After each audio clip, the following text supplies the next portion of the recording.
The whole country exploded with shock. Sunday is alive. That short, blurry video changed everything. Students marched through the streets of Lagos, Abuja, and Enugu. Market women cried. Okada riders shouted, "Free Sunday now." But the government kept quiet. No arrest. No press conference. No update. Only silence. Meanwhile, Sunday's mother did exactly what he said. She ran into her tiny room and grabbed her old red Bible. She had kept it for over 20 years. Inside, in between Psalm 23 and Matthew 5, was something she had never noticed. A small paper. Folded many times. She opened it. Her hands were shaking. It was a photocopy of a receipt from a hidden offshore account in Dubai with the name Chief Kola Adebayo clearly written in bold. On the back, Sunday had written in biro, "If anything happens to me, this is where the real money went." The old woman took the paper straight to the Catholic priest in their village. He called a lawyer he trusted. Within 48 hours, the document reached Linda, the journalist. She was hiding in a safe house near Ibadan. Her eyes lit up when she saw the name. "This is it," she whispered. But before she could publish the story, her phone rang. A voice said, "You have 12 hours. If you post that file, Sunday will die." She dropped the phone. She looked at the flash drive, then at the paper. Was she ready to risk someone's life for the truth? Or was Sunday already dead? At midnight, a man came to Linda's door. He wore a brown kaftan and dark glasses. "I'm not here to harm you," he said. "I used to work with Chief Adebayo. But I ran. He's dangerous. And Sunday, he's not just a victim. He was chosen." Linda frowned. "What do you mean?" The man sat down and sighed. 2 months ago, they needed someone poor but clean. Someone nobody would suspect. They picked Sunday. Gave him instructions to move one car from Lagos to Abuja. But the car was full of cash, illegal money. Linda asked, why not move it themselves? Because EFCC was watching. So they needed a clean man. But Sunday saw more than he was supposed to. He found a file under the seat. He took pictures. That's what got him in trouble. Linda's heart beat fast. The man continued, after he got paid, he was told to disappear. But Sunday didn't trust them. He left clues. The flash drive. The diary. The video. That boy is smart, but time is running out. Linda stood up. "I'm publishing everything." The man held her wrist. "If you do, they will come for you." Linda replied firmly, "Let them come." That morning, Linda dropped the story. The Sunday Files, how a poor driver was used to cover up Nigeria's biggest loot. It hit the internet like thunder. Screenshots. Names. Bank transfers.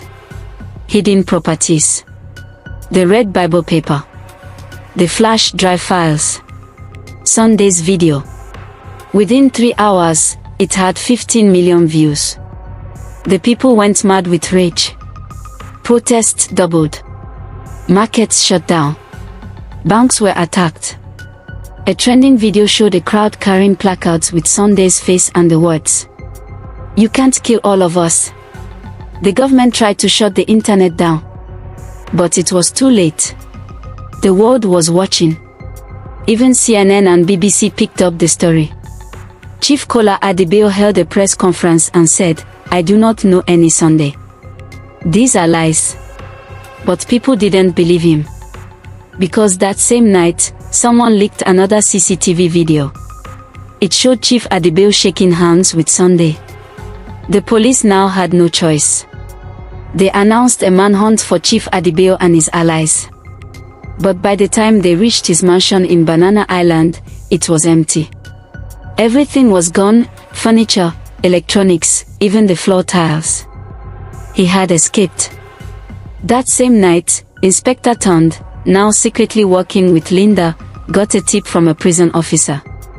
Someone matching Sunday's description had been seen in a hidden underground cell in Zaria, guarded by men in black. Without waiting, Linda, Inspector Tond, and a small team of brave officers drove down in the dark.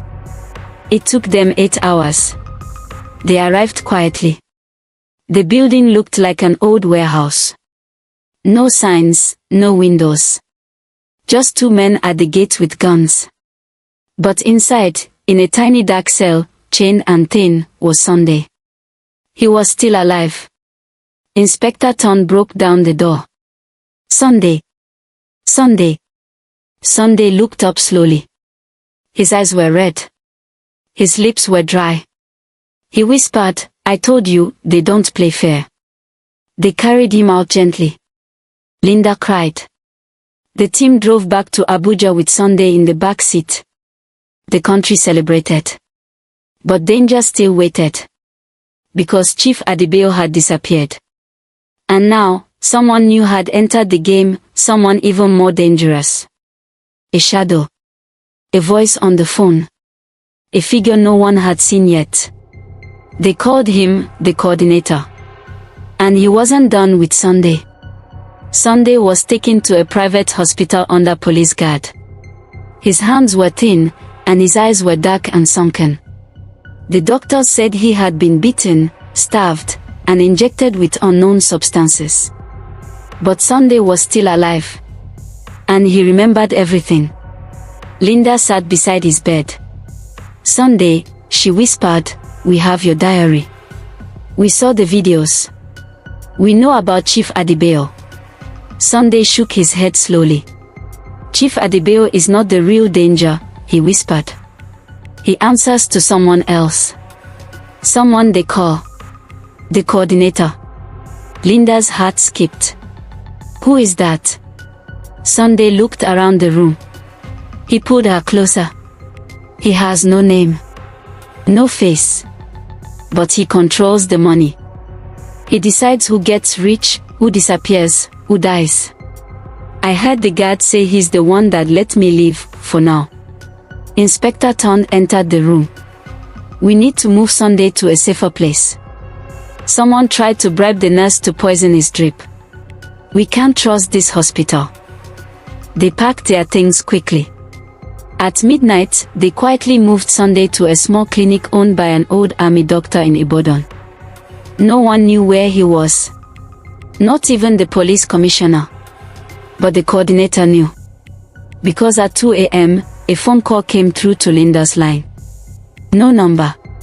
Just a voice. "Come. Code. Mail. You've made a lot of noise. We let you play hero. But your game ends now. You have one last chance, give us Sunday, or watch what happens next." Then the line went dead. The building shook with fire and smoke.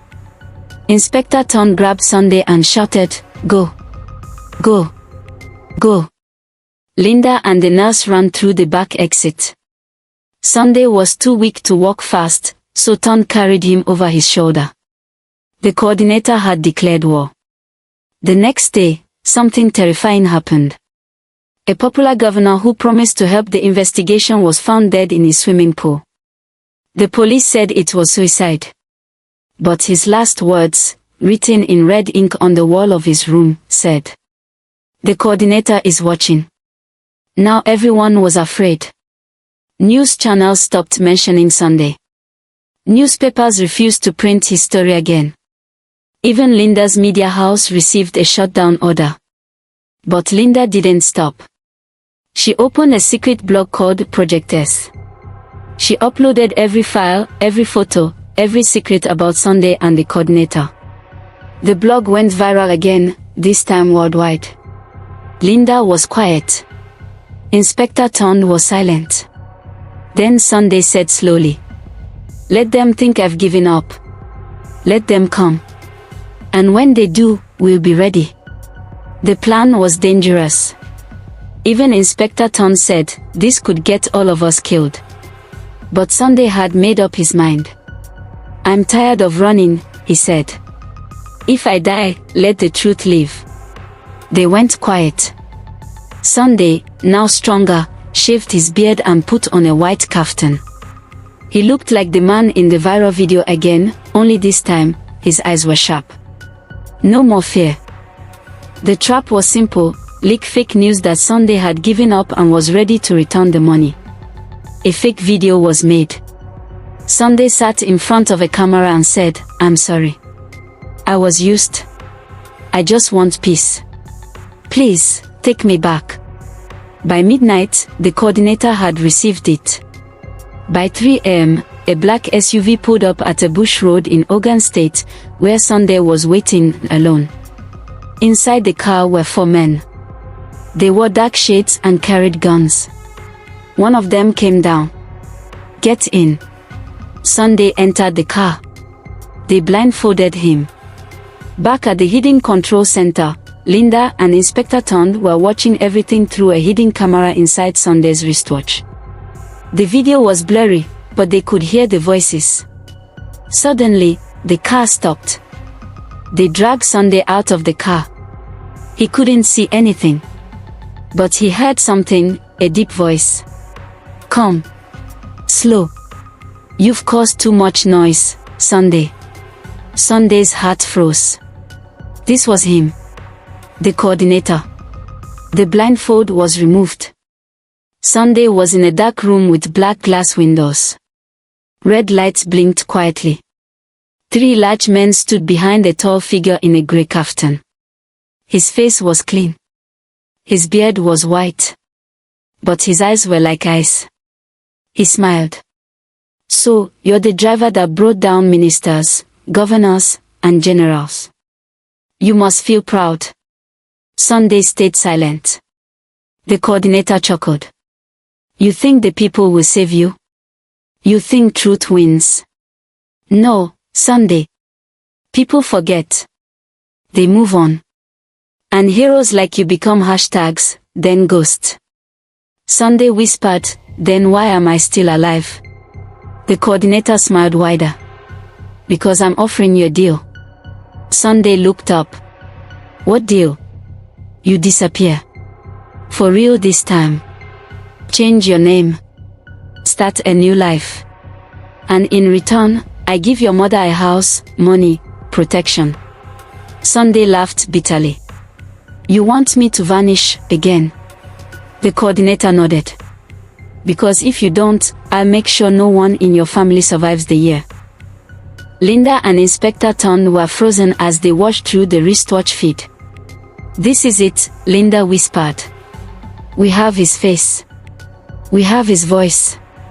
But just as she reached for the record button, the screen went dark. No. The coordinator had found the bug. Back in the dark room, one of the guards crushed Sunday's watch with his boot. The coordinator stood. "You had your chance. Now, you die." He raised the silenced pistol. Sunday closed his eyes. But then, boom. The wall behind them exploded. Tear gas filled the air. Voices shouted, "Down! Down! Nigerian Special Forces!" It was a raid. Linda had sent the live coordinates to an undercover unit working with international agents. They had tracked the signal and moved in. Gunfire filled the air. The guards dropped. Sunday ducked. The coordinator tried to escape through a back door. But standing there, with a rifle pointed at his head, was Inspector Tond. "You've disappeared people for years," he said. "But not tonight." The coordinator was arrested. The world watched in shock as his name and secrets were revealed. He had been the shadow behind over 70 political crimes. Sunday became a national hero. The president himself apologized to Sunday's mother. Linda's blog was now the biggest investigative site in Africa. Inspector Tond was promoted. Moral of the story: fast money is sweet, but it spoils the soul when it's stolen. If you stand for truth, you may suffer, but you will never be forgotten. Real power isn't in riches, but in what you're willing to sacrifice for others. Please like, share and subscribe for more interesting videos.